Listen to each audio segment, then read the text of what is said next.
We are ready to begin on this first preparedness class of the new year. We welcome all of you out. It's good to have you here. We like this tradition of having these preparedness classes. I think last spring and summer and fall was excellent. And we learned some great things. So thank you for being here tonight.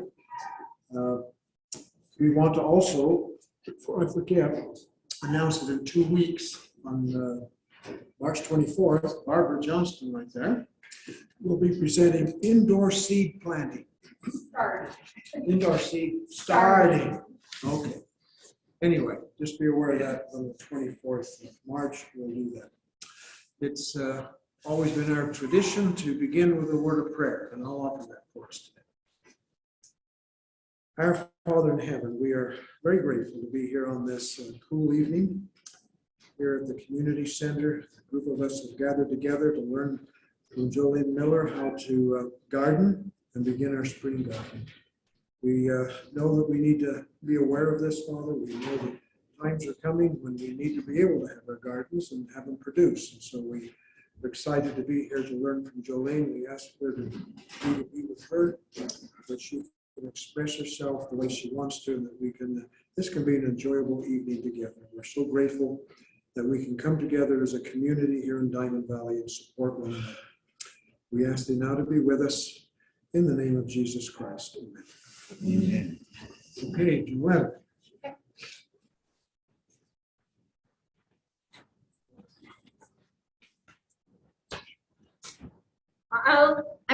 I'm glad to be doing this. We had done something similar to this last year, and I had my best gardening buddy, Deanna, with me, but she's not a musician, and I really miss her. So, but I am glad to do this. Gardening is, I enjoy it. I find it therapeutic, relaxing, very challenging, and it's and when things start to grow and do well, it's such a sense of accomplishment. So anyway, gardening is really quite an adventure, and so I hope that if anyone this is the first time garden for you, anyway, I hope I can get you hooked. But so what I'm going to go over tonight, this is a multi-series that we're going to be doing. So tonight I'm going to kind of go over kind of the beginnings of gardening, some of the things that we can be doing right now, and then there'll be others who are going to be doing, like you said, starting the seeds indoors, and then also warm crops, and kind of take us on through. So I'm just going to be doing the beginning. So what I'm going to be covering tonight is reasons for growing, garden placement, soil and soil prep, watering systems, our zone and our planting times, garden planning, which is really important, and then some of my favorite gardening tips and gardening tools. So reason for gardening. Well, let me tell you a little bit about myself. We moved here at the end of 1999. And I did have some gardening experience prior to that, but just kind of a cute little garden, not too big. But so I was really excited to move here to a larger area, have a larger garden, and I picked out this great little garden spot, and it was just the cutest little place. It really was really cute. And I had on the exterior of it, I had grapevines, and I had a cute little gate and an arbor. It really was cute. And so I started throwing my seeds in the ground, because that's what you do, right? You put your seeds in the ground. And but I wasn't doing all that good. And so I had somebody come over to my house who was a really good gardener. And he looks at my soil, and he takes a shovel, and he kind of takes a scoop of it, and he looks at it and says, "Your soil's dead." I'm like, "My soil's dead?" I did not understand what he was telling me. How do you have dead soil? You put seeds in the ground, plants grow. The end. But no, he told me my soil is dead. And as I have learned throughout the years, I understand what he's talking about, dead soil. So we're going to be talking a little bit about that tonight too. So reasons for starting a garden now. It takes a while for you to get a garden going, and there's many reasons for that. It's One is you have to amend your soil. You have to build your soil. You have to figure out what kind of watering systems you want to use. You know, there's a big learning curve for you. You find out that, you know, what grows well and what doesn't, what you enjoy working with, all these different things. It's good to start now. And it's also, every year there's something new, there's a new lesson to be learned. One of my first times when I was gardening stuff, we had huge winds. My topsoil one day blew this way, and then the next week my topsoil blew back this way. You know, it's just, the wind was incredible. But there's new things to learn. So anyway, so it's good. You get lots of practice. And then also, I know homegrown produce is the best. It is the best. I think that's the main reason why I like to garden. It's less expensive, especially if you want to put up a quantity of food, whether you're bottling or, you know, freeze drying, dehydrating, whatever. It does save. It's convenient. You just walk outside, pick up a tomato, you know. And there's a freedom and peace that comes from being able to grow your own food. And you can also choose to be organic if you want to. You know what's in your soil. There's a lot of really great reasons to garden. So let me talk first about garden placement. So for those of you who are maybe just new to the area or maybe you want to improve your garden spot, there's some things that you need to really be aware of. It's best to have your garden where you can see it. It's kind of that out of sight, out of mind thing. If you can see it every day, you know, you can kind of check in with it a little bit more. You know, you're more aware of it. You don't forget it so much. So I would always say, put it somewhere where you're going to be able to see it. Don't have it, you know, back behind the barn in the far corner. You'll be a whole lot more successful. Another thing is to remember is most edible plants, well, all edible plants, they need sunlight. They need direct sunlight, not something that's filtered through a tree or something like that, but they need between 6 and 8 hours of direct sunlight. And kind of a way that you can monitor that is the bigger the fruit, the more sun it needs, is pretty much how it goes.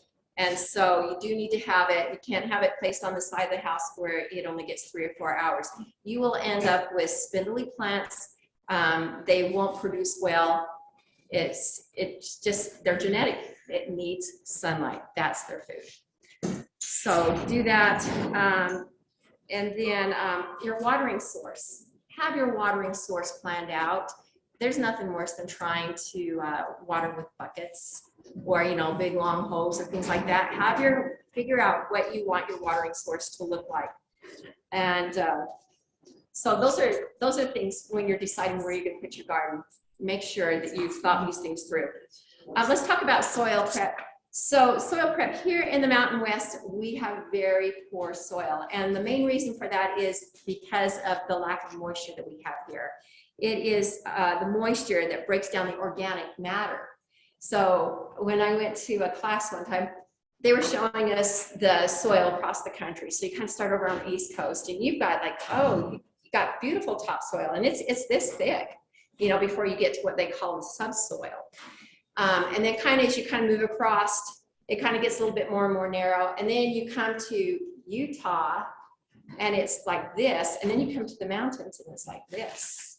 And that's what we deal with. We don't have topsoil.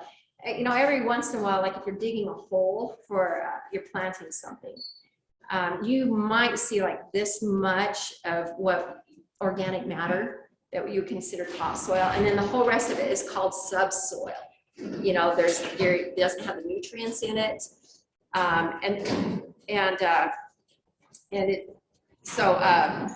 that's what we deal with. So what we really have to work on here is we have to work on our soil prep. The way that you prep soil is with organics, and that doesn't matter if you say, "Oh, my soil is really clay. I think I need to add sand to it." No, you're just going to end up with more dead soil. You need to add organic matter to it. If you have sandy, you need to add organics to that. And what it'll do for you is it'll improve your drainage. If you have like a high clay soils, when you add your organics into it, it'll improve your drainage. And then it'll improve the capacity for sandy soils. It'll improve the capacity for the soil to be able to hold water. And then it reduces compaction. So a lot of times, especially in clay soils, if you don't have organic matter in there, it's going to just be compacted. And those roots need to be able to get out. And because they're always out there looking for, you know, nutrients. They're looking for their foods. And so it will, when you add organic matter, it improves so you don't have that problem with compaction. Again, it provides nutrients to the plants. And then it also, as you are adding your organics, you will add them every year. Your soil is never at a standstill. You improve it every single year. So as you add your organics into it, your soil becomes so much nicer to work with. I want to show you, this is soil. It's just outside my garden area. And as you can see, it is, right here, camera, whatever. As you can see, there's a lot of clay in the soil. It's kind of light in color. There's really, this is my dead soil right here. There's really nothing in it. It was really easy for me to scrape this up because nothing was growing on top of it. It was just kind of there all by itself. This is soil that I've been working with for quite a while. And you can see it's a nice, dark, rich color. And it's really easy to work with. It's just soft. And anyway, it has a lot of organic matter. Like I said, every year you add your organics. So let's talk about what organic matter is. The organic matter is it's grass, it's leaves, it's leaf litter, it's compost, it's animal manure, it's chips, sawdust, bark. Some people like to add coffee grounds to it, which, you know, is a good thing too. And so what I would say though, don't add ashes from your fireplaces. What it does is it raises the salinity level in your soil and it actually sterilizes your soil. So like if you were to go out and you can see this, it happens all the time. You know, if you go out and you dump ash in, nothing will grow in that area where you put the ashes and stuff like that. It's not to say that, I know some people add it to, maybe if you added it sparingly, I just never add ash to mine. Because really we have a problem in our area of high saline levels in our soil. And the problem with having the high salts in our soil is it decreases the plant's ability to absorb water from its roots up into the plant. And so if you do have that problem, if you find that you do have a lot of high salts in your soil, what you're going to want to do is you're going to want to leach it. You're going to want to add lots of water, and you got to get those salts to go down below the roots of the plants. You have to get it down to a level where it's not going to affect your vegetable garden and stuff. So that's something really to be careful of. And the reason I can talk about this is because I did this. I did it to myself. So one year I went down to the county and I got a big truckload of their compost that they have down there. Well, what I didn't take into consideration is most of the green that they were using for that was from the racetrack. So you got a lot of animal salts in there. And then what they were using to wet down those compost piles was water from the Virgin River. Virgin River is very, very salty. So I brought that up and added it in. I couldn't grow hardly anything. So I send my soil to Utah State Extension. They do an analysis on it and they're like, this is the highest salt level we've seen in a long time. And I explained to them what I did and they're like, okay, this is what you do. In that case, you know, like I said, you have to leach it. And I was leaching for quite a while trying to get those down there. So that my plants could start to thrive again. By quite a while, what do you mean? Years, you know. So the first year I leached it as best as I could, but it was time to plant. So I went ahead and planted the best I could, trying to choose plants that maybe wouldn't be quite as affected by the high salt levels. But, you know, my tomato plants really suffered. And so it probably took me, it took me a few years to get, you know, and of course adding my organics helped a whole lot. But it took me a while to get those salt levels down. So you really got to be careful in this area especially.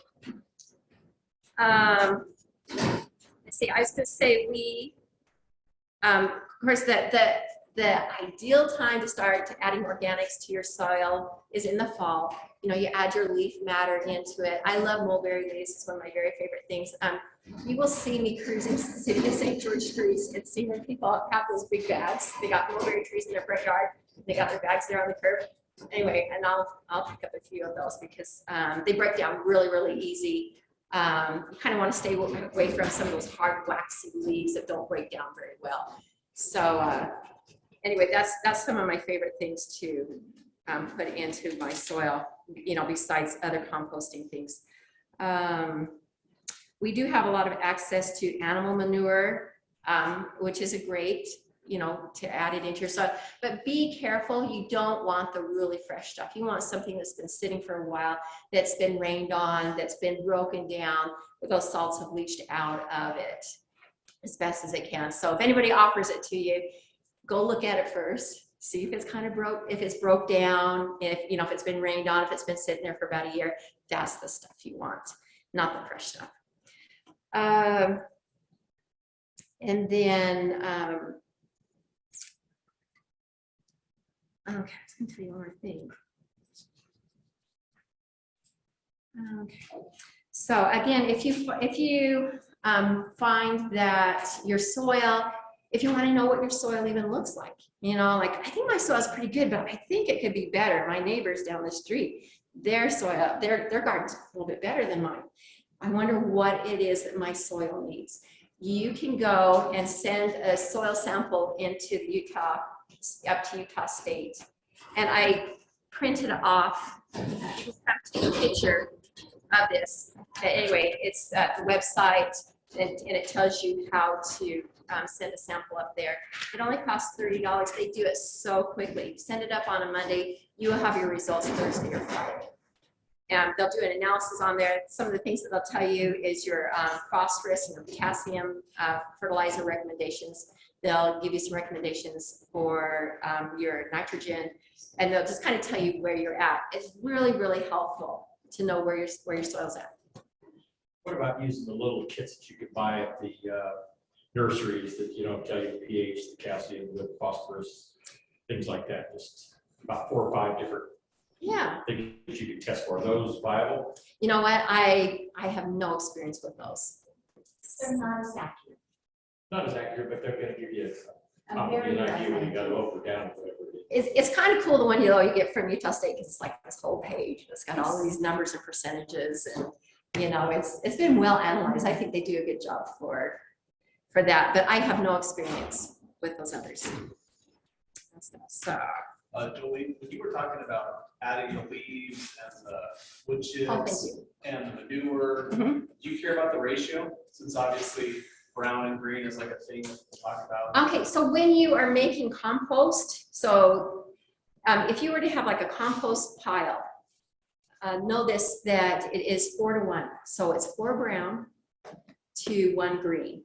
And of course, so your brown is your leaves, anything that's kind of, you know, dead, leaves, chips, sawdust, straw, those kind of things. Those are your brown. And then of course your greens is your grass clippings, your manures, but 4 to 1 is your best ratio. If you're going to do a compost pile, it needs to be at least 4 feet in diameter, tall, wide, everything like that, for it to be able to generate the heat that it needs to break down, for those microorganisms to break everything down. So, you know, sometimes, and I found that out by trial and error too. I bought one of those really cool composters, you know, you go like this, you add water in it and you roll it, and anyway, not big enough for it to break down, to get heat. There's not enough volume in there for it to be able to generate the heat that needs to happen for it to work. Anyway, and so I lost what, $110 on that little sucker. I bought 2 and lost twice that much. Oh, yeah. You're such a waste. Yeah, if anybody gives it to you, don't take it. Don't take it. I've heard that you can put Ridex on your compost pile to speed the decomposition. Do you know anything about that? You know, I haven't done that. Has anybody else tried that? I've just done kind of the old tried and true 4 by 4 layer, brown, green, water, brown, green, water, you know, and then turning it over every so often. It really helps if you have a tractor. So the Rid-X is an activator, which also almost any dead animal is also an activator. If you have good compost, that's also an activator. And it just speeds up the process. You want to dig a hole in the middle of your 4x4, and you want to stick the activator in there and cover it back up. And it's just, it probably works. Oh, that's cool. One thing I will tell you is do not add any animal meat. Do not add that. It's just a recipe for problems for one, because you'll have things in there digging in your pile. And you get, anyway, just don't do it. No animal like that. You can, so that's that. Okay, let's talk about watering systems. So there's many different ways to water a garden. I've tried several. My first one was the oscillating sprinkler. This one. Okay. Tomato plants hate water on their leaves. So if you're going to grow tomatoes, anyway, they will not be happy. I've tried flood irrigation. That works for a lot of people. Didn't work for me. And then, of course, I see people all the time out there with hose. You can water your garden with a hose, but it just takes so much time and it can be so inconsistent. And inconsistency in water is a huge problem with gardening. So you don't want to do that either. I know it doesn't cost very much, but it really, down the road, it's just not effective. And then what you really want to do is you want to get the water where your plants are, because we live in the desert. So to sit there and try and water your entire garden, flood irrigating it that way is it's wasting a lot of water. So I put this together. This is one of my favorite ways to water that I do with mine. So I use this 1/2-inch black line, and it's really quite simple. Anybody can put it together. It's not real expensive. You can go down and you can get everything you need to at most of the nurseries, at your home places. You know, you can buy it just about anywhere. But what it allows you to do is it allows you to direct the water where it is needed, and also in the amounts that is needed.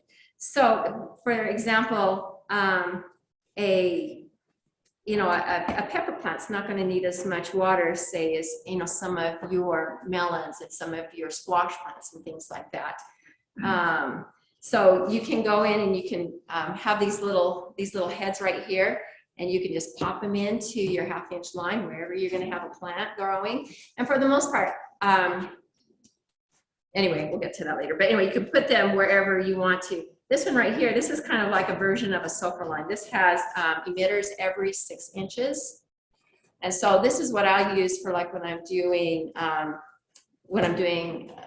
radishes, lettuce, things like that you're kind of maybe planting it closer together, things like that.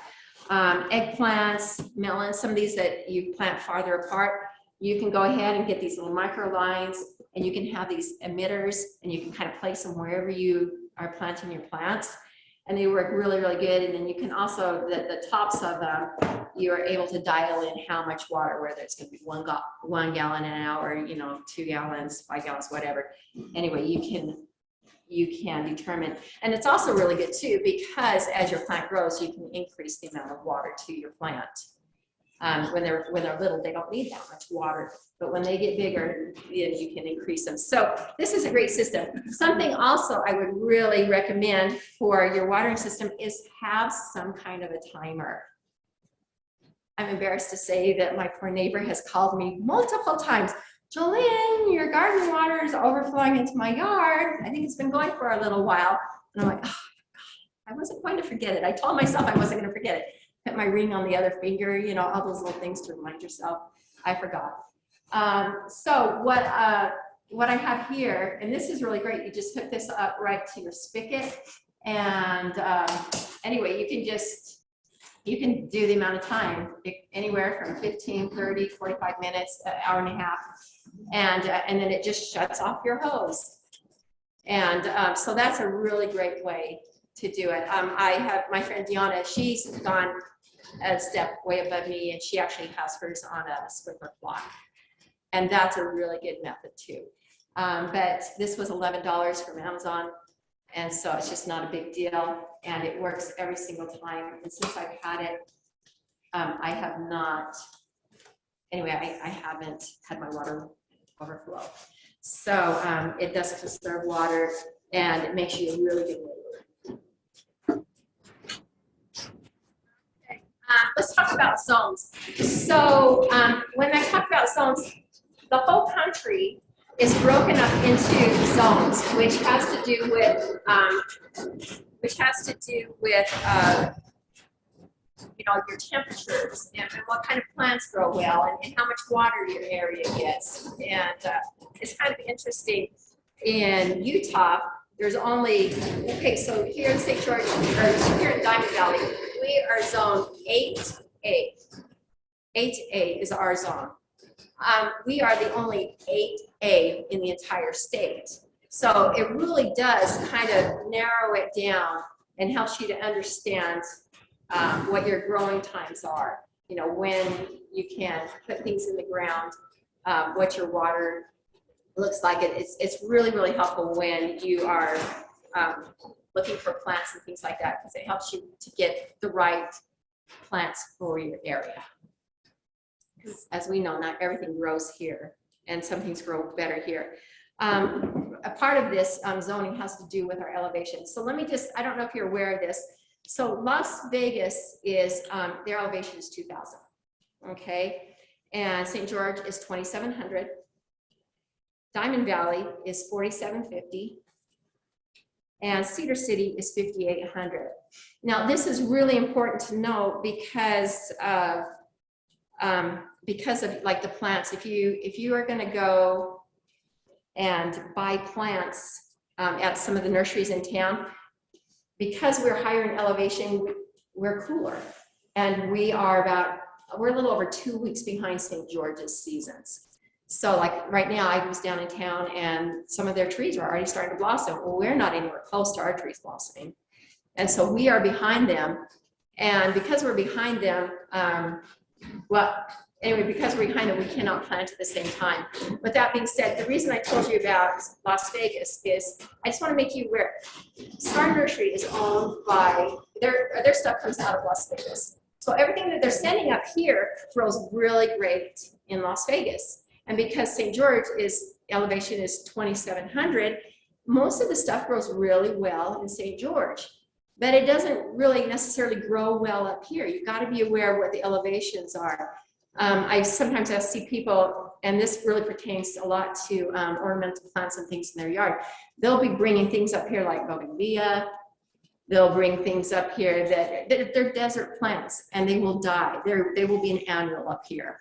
And we're looking for things that, you know, are perennials that grow when you spend that much money. So just be aware, their focus and what they do is coming from Las Vegas to St. George. With that being said, we need to have other ways to look at getting our stuff getting our stuff. And another reason or another part of that is when it's time for us to finally start putting plants in the ground, if you choose not to start your own from seed. By the time it's our turn, their stuff's really picked over. You know, St. George has already gone through, and the only things that's left are jalapeno peppers that are root bound, you know, and some of the stuff that nobody else really wants to buy. There's just not that much variety when it comes time to be putting our warm crops into the ground here.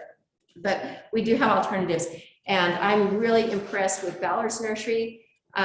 They, you know, they're a little bit cooler like we are here. They're a little bit where they're at there in Laverkin. They're a little bit closer to our growing seasons here. And so I have really good luck when I purchase things over there, moving them up here. Another really good one is like Ladybug Nursery in Cedar City. So what's really cool is we kind of, if you go up there to Cedar to get your vegetables or things like that you want to plant, you have a really great selection because we're actually a little bit ahead of Cedar. And so the selection is really, really good. So just know that there's a difference, the way things are marketed, it's a difference. Oh, and then one other thing is that some of these commercial places and like Lowe's and like Home Depot, They have really great selections, but their stuff comes from all over the country.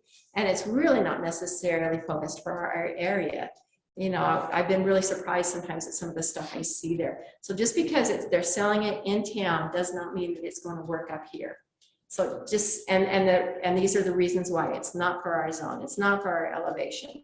There's just, you know, a variety of reasons. So kind of educate yourself on these things that have to do with our zones.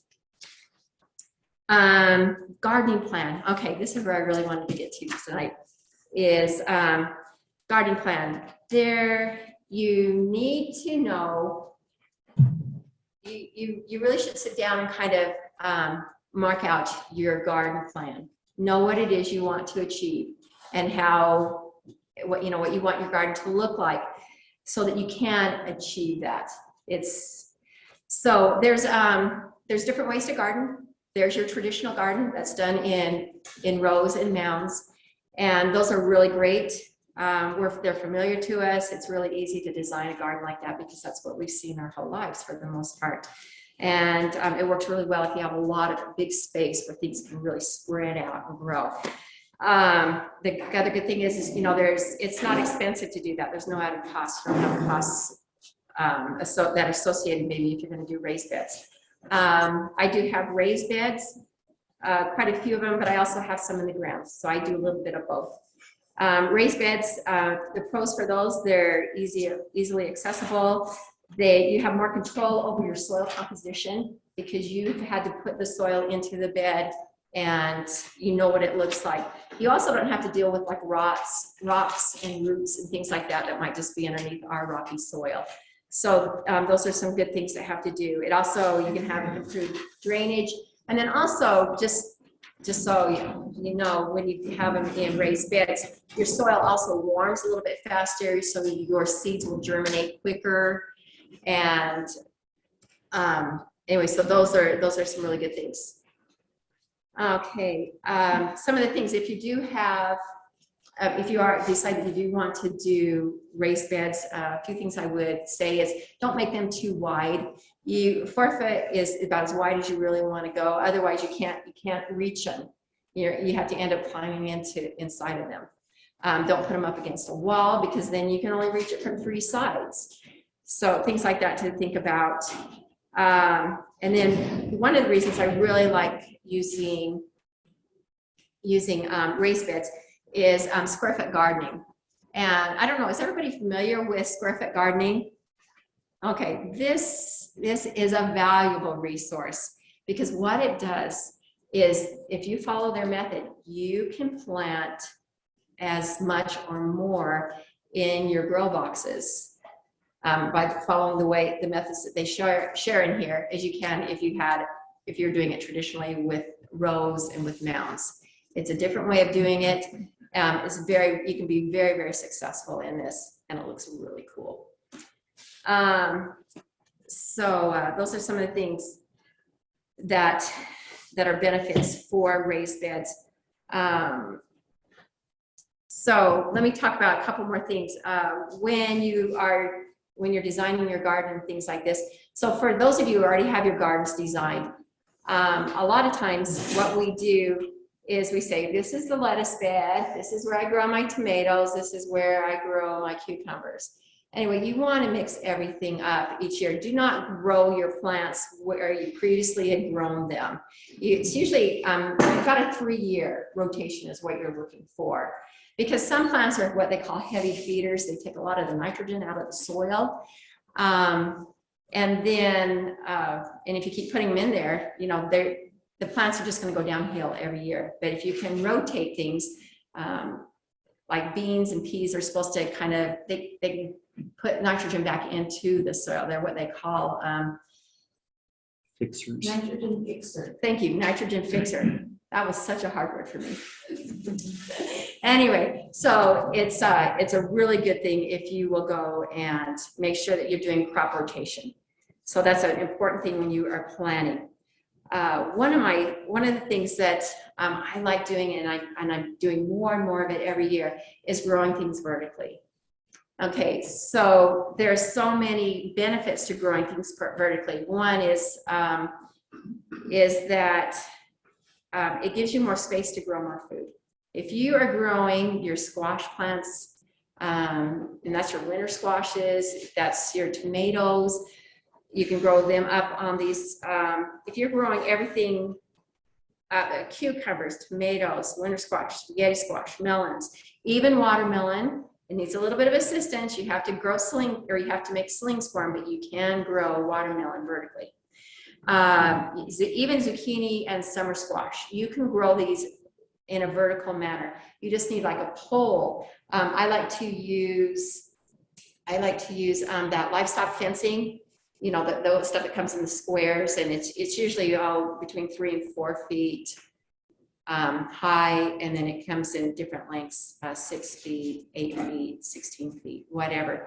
But I'll stake it with T-posts, and then I will grow things vertically up. And so some of the benefits of growing those also is you reduce the leaf litter, you know, that's on the ground. You got everything up, growing. It's less place for pests to congregate and stuff like that, because you got it all off the ground.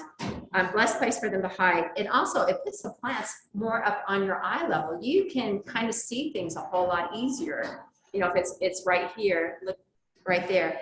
I've been growing my cucumbers up a netting that I've had in my greenhouse for years. It's so great. I just walk in there and I'm like, oh, there's a good cucumber. Here's one over here. And so I grow a lot of things vertically. In greenhouses, you just don't have a whole lot of room there. So to be able to grow this, you know, wall of cucumbers is very cool, and it really does work well. Another thing you can do when you grow things vertically is you can do what they call intercropping. And so what it does is intercropping helps you to have more of a diverse garden. So, and it also helps with, so you have the diversity is a huge plus, because a lot of times you can have problems with, if like I said earlier, if you grow like all your tomatoes over here and you grow all of your, I grow tomatillos, I grow those, or if I grow those all right here, if I grow, I'll see, I had some specific things here. But anyway, if I grow everything like here, what it happens is the plant, the sense of the plant, it attracts squash bugs. So for instance, so if you grow all your zucchinis together, those squash bugs know right where all your squash plants are, because it sends out such a strong aroma, such a strong scent. They know where it's at. The same thing with your tomatoes. Your tomato hornworms, they know right where to go. But if you do what is called intercropping, meaning, so you got your tomatoes growing, maybe you got them growing on this side of your, or maybe in the middle of your grow box. Well, what you can do is you can plant companion plants down below them, maybe things that, because your tomato plants are such high feeders on nitrogen, you could plant your root crops there at the base, you know, off to the side of your tomato plants, because they won't be competing for the nitrogen. So, and that's a really good thing for your root crops, because if you put them into soil that is too high in nitrogen, you're just going to have these really great greens on top, but your roots don't get very big. They need the phosphorus, you know, to really get a good root on them. So a really great companion planting is doing this intercropping, growing things together. And then you're also, so by doing that, that also helps with your pest controls. You can grow root crops. You can grow flowers. Marigolds, as we all know, is really great in the gardens. They're pretty, but they also do a great job with helping with pests and things like that. So those are good things. And then also a good thing about, you know, putting the root plants and planting this all out, because so you put your root plants in way before you put your tomato plants in, and a lot of your root plants aren't ready to be harvested by the time it is to put your tomato plants in there. So if you plan your garden out, you can know, okay, well, I'm putting my beets over here, I'm putting my onions over here, and I'm saving this middle area for my tomato plants, which I'm going to be growing vertically. I am going to be growing my squash plants up these really tall, that livestock fencing I was telling you about on the ends. And so you just got this really great diversity in there. And they have done studies on this, and it does show that when you do this intercropping, your pest, it really does help with the pest control. So, so those are some of the really great advantages of really planning out your garden, thinking it through, making sure that you did not put your tomatoes where you put your tomatoes last year. And that'll really help a lot. My garden's really, I always plant everything in different places. And so it's kind of a fun new experience every year. Let's see, let's talk about real quick. We'll talk about seed and plant selection.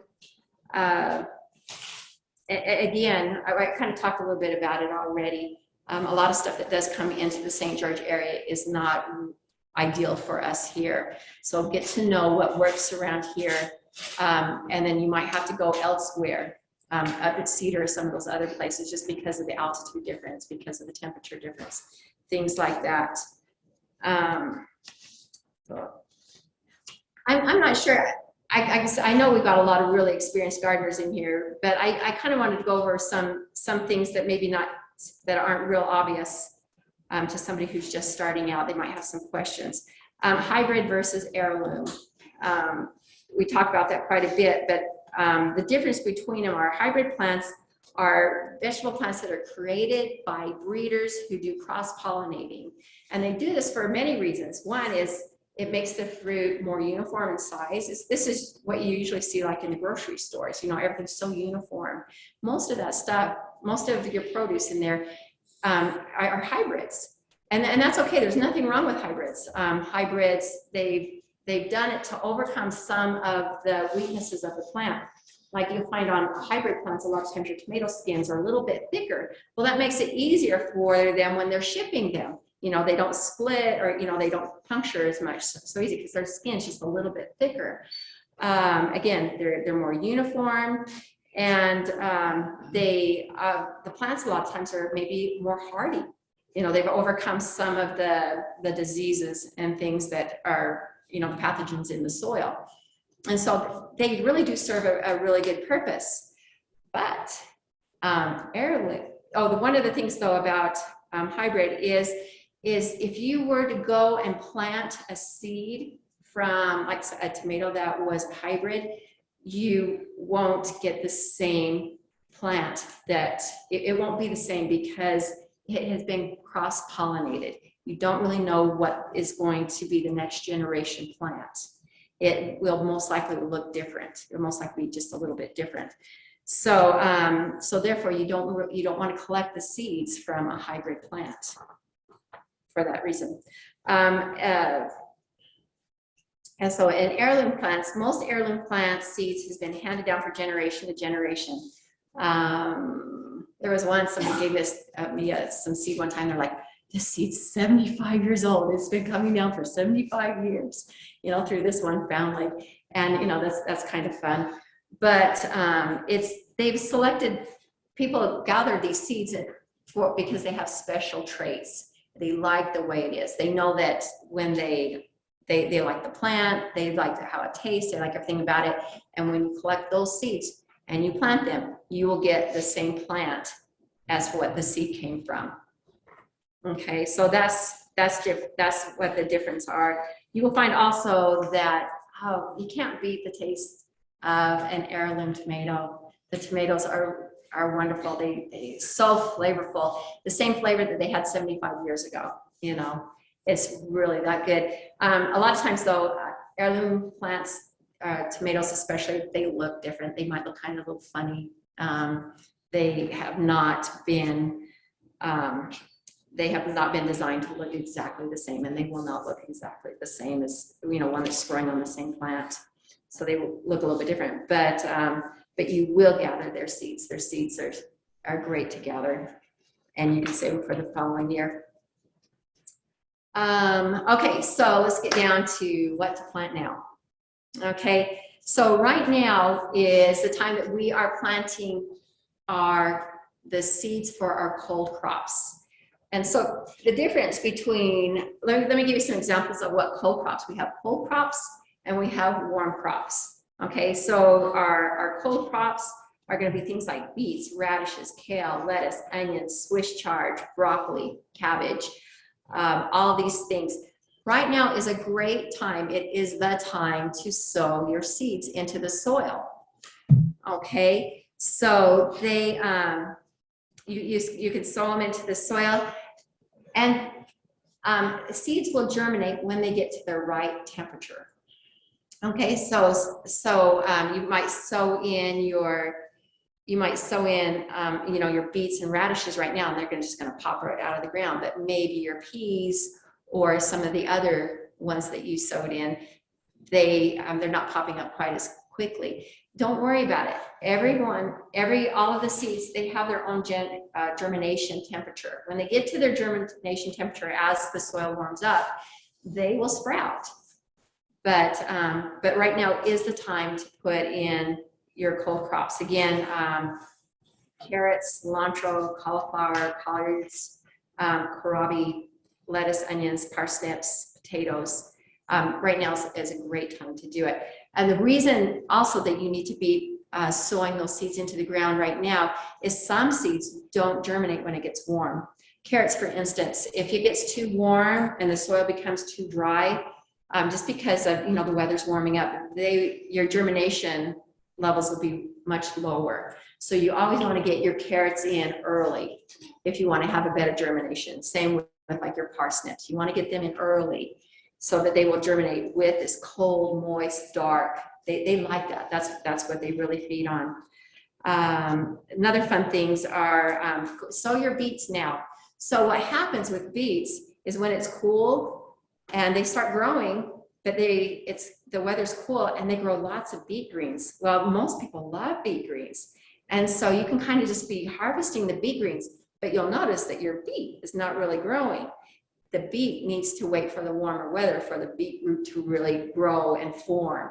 So it's kind of like a 2-for-1 thing there. You can sit there and you can harvest your beet greens while it's cool and everything. And then when it starts to warm up, the beet root will begin to enlarge and you'll have fewer of the beet tops and things like that. So get your beets in. Radishes are another one. They need that cold, dark, that cold soil. And radishes are kind of fun. They're kind of like a gardener's candy in the sense that they pop up so fast and they mature so fast. I mean, 25, 30 days, and your radishes are ready to come up out of the ground.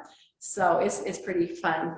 If you do sow these, you need to make sure the soil stays a specific moisture. Does it need to stay wet at all? Do you have to water it down since you sow seeds? Oh, yes. Yeah, I mean, yeah, you don't want your soil to dry out.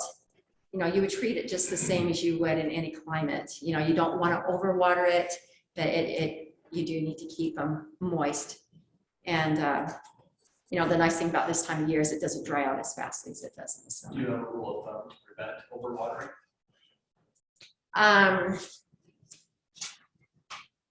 Well, Do you like the pH sticks or the water sticks? Do you think those things work? I really haven't used those. The best thing.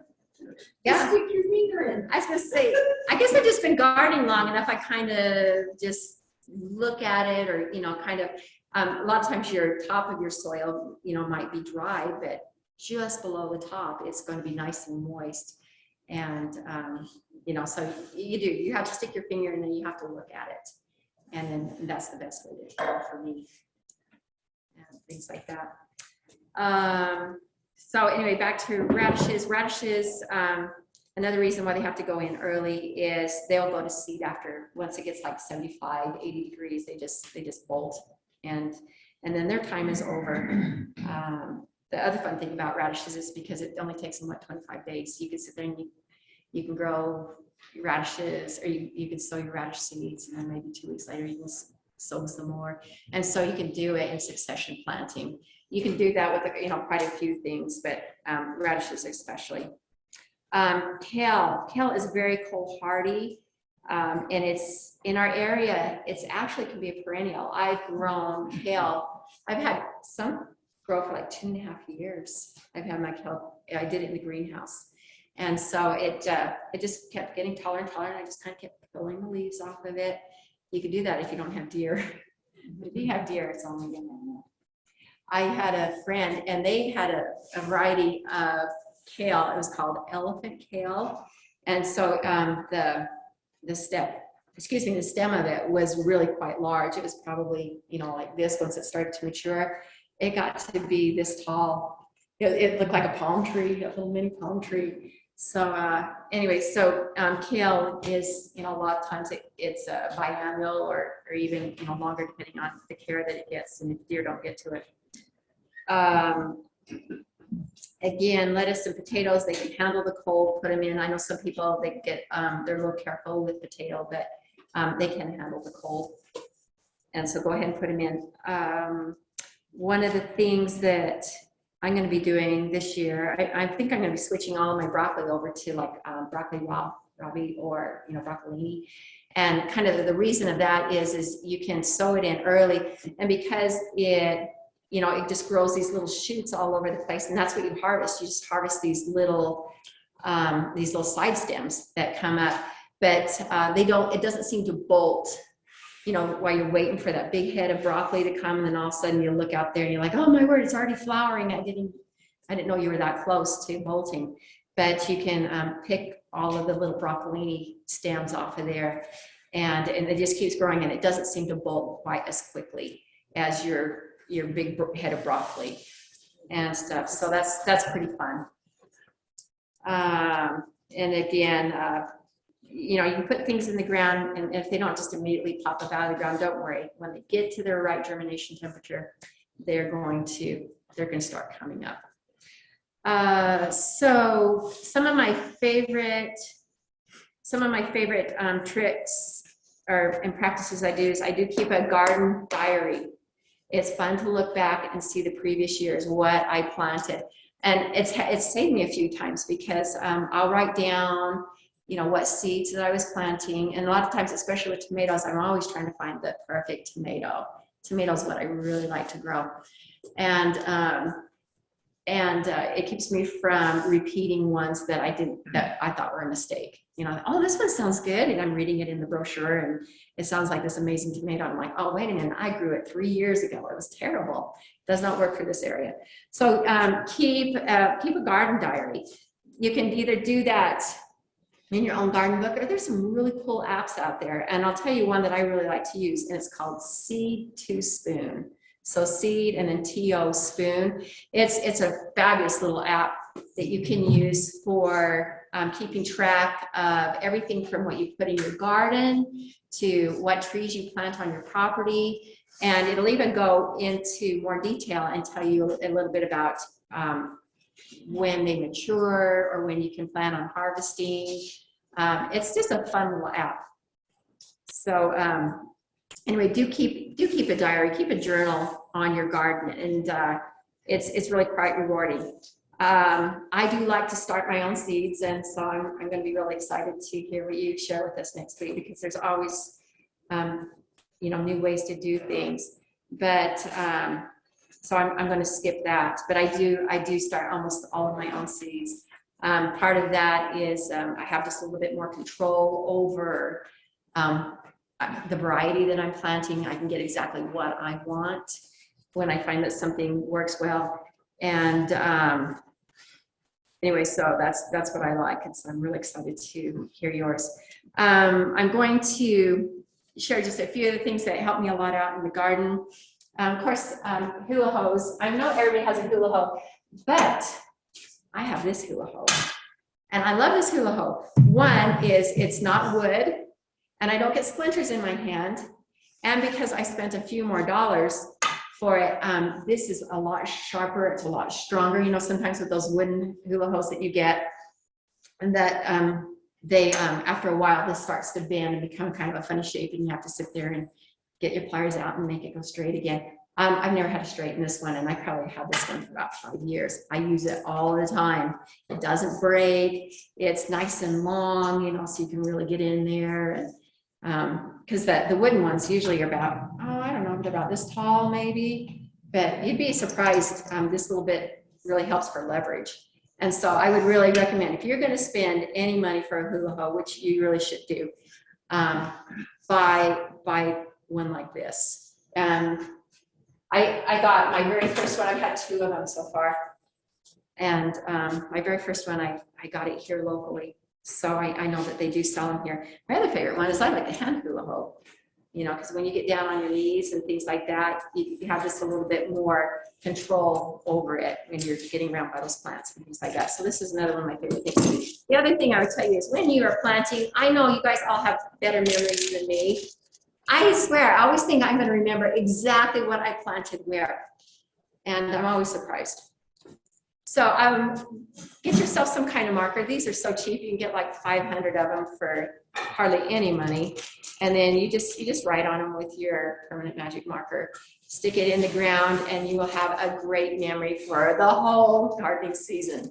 So I really highly, highly recommend something like this. Another one is when you are doing your vertical growing, and you're tying up your plants, you'll need this green tape. Because most of the things that you're going to be putting up, if you decide that you want to do vertical gardening, they don't know how to do it. You know, these plants, they don't know how to grow up things. You know, squash pine, he doesn't know how to grow up a pole, and so many other things. So have this really great tape. It'll make a really big difference for you. Let's see. I always say spend a little bit of money and get really good pruners. Otherwise, everything just it's just harder. So just spend just a little bit more and get you a really good pair. That's pretty much what I have for here for tonight. Does anyone have any other questions? Your list of cold plants. Yes. And that one, can you email those to me so I can post it on with the video, and so people have a reference? Yes. And if your memory's like mine, I'm going to go watch the video again because there's so much information here. You bet. I'd be glad to do that. Give us that link, Fred. How do we get the video? dbutah.wix/prep. And I'll put that on the Diamond Valley Facebook friends. dbutah.wix. .wix, WIX/prep. .wix.com/prep. Hi. What books would you suggest for gardening? You already mentioned. You know, this is my go-to. This one right here is my go-to. I've been gardening this way for quite a while, and he's actually, anyway, the method's really good. I've got that one. I've got this one right here. It's how to grow more vegetables. This one is the same concept. He does maybe just a little bit more, you know, maybe a hybrid gardening. He does do square foot, but he also does a few other ways of gardening. So those are my favorite. And then you know, there's some really great things on YouTube. There's so many good people who are having really great success gardening, and they're wonderful for sharing in such detail, and they do a really good job with it. So I also enjoy YouTube. Yes. So we got some bulk soil, and because we're new here, we were completely shocked at what we got. With sand. So do you recommend, is there a place where we could go get some soil that's actual soil and not sand? Oh, well, let's see. Like, don't go down to the county, down by the racetrack, down by the fairgrounds, don't go there. I don't know, does anyone have any suggestions? What just you did the bag of soil. You know, and that's you know, where you're trying to, when you're trying to do this quickly, you know, yeah, that's probably going to be like your best bet, is do something like that. I would like to warn anybody who, I meant to share this with you, but I had a friend, and they just went and bought gardening soil, and filled up all of their planters with gardening soil, and it was beautiful, and it was light, it was fluffy, and it was dark, all those good things. Well, then they started planting, and especially he had all these different squashes. He was so excited. He had all these pumpkins, he had winter squash, he had, spaghetti squash, all these things, but he wasn't getting, and the plants were growing everywhere. They're growing up and over the bounds. It was beautiful, but they weren't getting the flowers. And so nothing was setting. And what was happening is that there was so much nitrogen in the soil that the plant wasn't stressed. And since the plant wasn't stressed, he's like, oh, I don't need to reproduce. And so what was happening is with your squash plants, with your cucumbers and plants, things like that, you have two flowers. You have one is a male flower and the one's the female flower. Well, and so you need them both to be able to pollinate the female flower so that you can have the fruit. Well, his was only generating male flowers, and it just didn't need to do that. And that's not an uncommon thing for a squash plant, especially when they're just starting to flower. They're just growing, they're starting to flower. A lot of times you might get just all male flowers and all female flowers till it gets to a certain point, and then they'll start generating male and female flowers. But we were way into the season. His plants were enormous, but they were so happy because they had all of that nitrogen in there. So I would never just grow straight from anything, your potting soil, your garden soils. I would always amend them into what you have existing, half and half. And that way you will be able to have your fruit and not just flowers and not just leaves. Yes. Every year we put tomato plants in and we move them around. Mhm. But then half of them, early girls and big boys and things like that, they just start dying. And, watering or underwatering and, So do your plants, so they start out pretty good and then they kind of start looking a little bit yellow, and you might have gotten some tomatoes on them, but then all of a sudden the tomatoes start to get a little bit smaller and kind of styrofoamy? no, they just, they put on the fruit. Yeah, they'll fruit. And then, fruit is good, but they just don't produce anymore. Okay, Is so that did what the you plants turn kind of yellowish, kind of light green? No. Oh, they stay that Well, dark, that nice dark. dark. Ballard, so we said, maybe we should get our tomato plants up in Cedar City, because it just seems like those plants just every year does about the same thing. If I was have to guess, and this is just my best guess, is your soil is infested with nematodes. With what? Nematodes.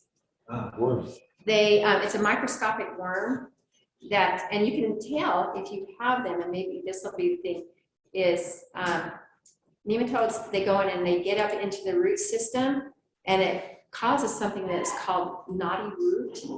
And so instead of having the nice roots that, just kind of long, and you know what a root system looks like, these ones are going to be like knotty, like maybe peanuts, kind of like how peanuts look when they're growing under the soil. It's going to look something like that. And what the nematodes do is they get in there and they infest your plant. And though your plant does not have the ability to pull the water back up into its system, and it dies. And a lot of times one of the telltale signs is it doesn't have that deep green that the tomato plant usually does. It'll start getting kind of a little bit lighter in color, and they do die. So when you see one dying, pull it out and see. pull it out and look and see if it's got knotty root. If it has knotty root, you have nematodes, and you've got to, if you ever want to put a tomato plant in there again in that area, you will have to get rid of them. And it's kind of a process, but there's different ways that you can help rid your soil of nematodes. But what you would do immediately is you just never plant in the area that you've had that happen. You can plant other plants in there. There's other plants that aren't as susceptible to nematodes, but tomato is highly susceptible. One year we had one plant that was like 12 foot around, and it produced, and in the same area, all the other tomatoes just. Yeah. Well, you might not have, if it's nematodes, it was just a matter you didn't have nematodes where that one plant was, where its root system was, okay. So that's, I've had those too. And stuff, and that, and a lot of times the way that you get nematodes is by buying a plant that's outside and bringing it into your garden. That's how I got it, is, Let me tell you, is that right? we're from Vegas. Uh-huh. And if you don't get tomato plants in, you don't get any tomatoes, because it's too hot. Just Right. So we got up here, bought our property, and there was a lot of grass that had been thrown over the fence, and, you know, I compost grass and all that, but nobody told me that in that grass was thistles. And the county comes out and does all this thistles. So I composted all this grass, and we put it down and dug it into the soil, and planted our 20 tomato plants. We're gonna have tomatoes. Yeah. You know what, but yeah, they all died. So we put 20 more in. They died. Well, at the end, they actually gave us some tomatoes, but we were just so heartbroken. Then Mike Hymas says, oh yeah, the county comes out here and does the thistles, and it lasts 3 years. Yeah, they've been sterilized. And we go, Yeah. oh, so we moved everything around. Yeah, you know, about that point, all you can do, like you say, is either move it or excavate all that soil and bring in new soil to get rid of that sterilization. Okay. Yay. Thank you, Jolynne, Yeah. for all that information. Any more questions for her? I think we're finished. And we're all gonna go out and start our gardens, right? Okay, thank you. Mhm. That's